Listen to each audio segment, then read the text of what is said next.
I invite Sri T. Siddiq, Minister Designate, to take the oath of office and oath of secrecy. ഇതാ T Siddique എന്ന 52-കാരൻ ഗാന്ധി കുടുംബത്തിന്റെ വലിയ അകമഴിഞ്ഞ പിന്തുണയിലൂടെ ഗാന്ധി കുടുംബത്തിന്റെ തുണയിലൂടെ കൂടി അദ്ദേഹം മന്ത്രിയാവുന്നു. ടി സിദ്ദിഖ് എന്ന 52-കാരൻ 97-ൽ കാലിക്കറ്റ് യൂണിവേഴ്സിറ്റി സെനറ്റ് അംഗം, 2006-ൽ യൂത്ത് കോൺഗ്രസിന്റെ സംസ്ഥാന പ്രസിഡന്റ്, 2021-ൽ കൽപ്പറ്റ നിയമസഭാ മണ്ഡലത്തിൽ നിന്ന് വിജയം, 2026-ൽ ഈ കഴിഞ്ഞ നിയമസഭാ തെരഞ്ഞെടുപ്പിൽ കൽപ്പറ്റയിൽ 2ാം ജയം.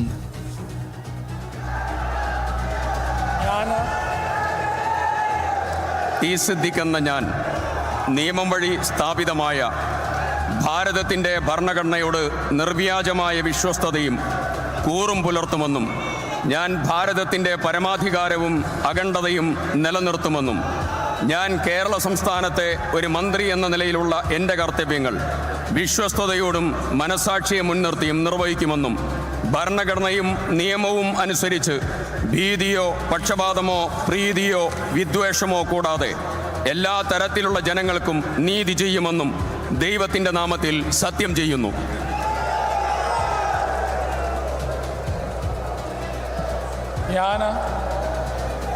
ടി സിദ്ദിഖ് എന്ന ഞാൻ കേരള സംസ്ഥാനത്തെ ഒരു മന്ത്രി എന്ന നിലയിൽ എൻ്റെ പരിഗണനയിൽ കൊണ്ടുവരുന്നതോ എൻ്റെ അറിവിൽ വരുന്നതോ ആയ ഏതെങ്കിലും വിഷയം, അങ്ങനെയുള്ള മന്ത്രി എന്ന നിലയിലുള്ള എൻ്റെ കർത്തവ്യങ്ങളുടെ മുറപ്രകാരമുള്ള നിർവഹണത്തിന് ആവശ്യമാകുന്നതൊഴികെ ഞാൻ ഏതെങ്കിലും ആൾക്കോ ആളുകൾക്കോ നേരിട്ടോ നേരിട്ടല്ലാതെയോ അറിയിച്ചു കൊടുക്കുകയോ വെളിപ്പെടുത്തി കൊടുക്കുകയോ ചെയ്യുകയില്ലെന്ന് ദൈവത്തിൻ്റെ നാമത്തിൽ സത്യം ചെയ്യുന്നു.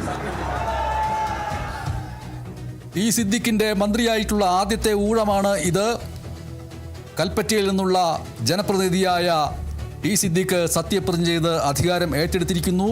ഇനി സത്യപ്രതിജ്ഞ ചെയ്യാനുള്ളത് കൊടുങ്ങല്ലൂരിൽ നിന്നുള്ള MLA ആയിട്ടുള്ള OJ ജനീഷ് എന്ന 37-കാരൻ, ഒപ്പം തന്നെ KA തുളസി എന്ന 53-കാരി, ഈ നിയമസഭയിലെ 2ാമത്തെ വനിതാ പ്രാതിനിധ്യം. ആ 2 പേരുടെ സത്യപ്രതിജ്ഞ കൂടി പൂർത്തിയായാൽ ഈ സത്യപ്രതിജ്ഞാ ചടങ്ങ് പൂർണ്ണമാവും. എല്ലാ മന്ത്രിമാരും അധികാരം ഏറ്റെടുക്കും. ഇനി 2 പേർ കൂടിയാണ് സത്യപ്രതിജ്ഞ ചെയ്യാനുള്ളത്. ഇപ്പോൾ സത്യപ്രതിജ്ഞ ചെയ്തു കഴിഞ്ഞത് ടി സിദ്ദിഖ് ആണ്. 97-ൽ കാലിക്കറ്റ് യൂണിവേഴ്സിറ്റിയുടെ സെനറ്റ് അംഗമായിരുന്നു, 2006-ൽ യൂത്ത് കോൺഗ്രസിന്റെ സംസ്ഥാന പ്രസിഡന്റായിരുന്നു, 2021-ൽ കൽപ്പറ്റ നിയമസഭാ മണ്ഡലത്തിൽ നിന്ന് അദ്ദേഹം ജയം നേടി. 2006-ൽ കൽപ്പറ്റയിലെ ജയത്തിലൂടെ മന്ത്രിയായി ഇപ്പോൾ ഗവർണറിൽ നിന്ന് അധികാരത്തിന്റെ പൂച്ചെണ്ട് ഏറ്റുവാങ്ങുന്നു.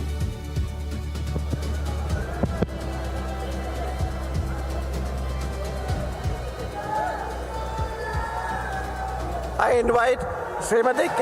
Tulasi, Minister Designate, to take the oath of office and oath of secrecy. കോങ്ങാട്ട് നിന്നുള്ള ജയത്തിലൂടെ ഇതാ മന്ത്രിയാകാൻ ഒരുങ്ങുന്നു KA തുളസി എന്ന 53-കാരിയായ രാഷ്ട്രീയ നേതാവ്. 2000-ൽ തൃശൂർ ജില്ലാ പഞ്ചായത്ത് അംഗം ആയിരുന്നു, 2001-ൽ ചേലക്കര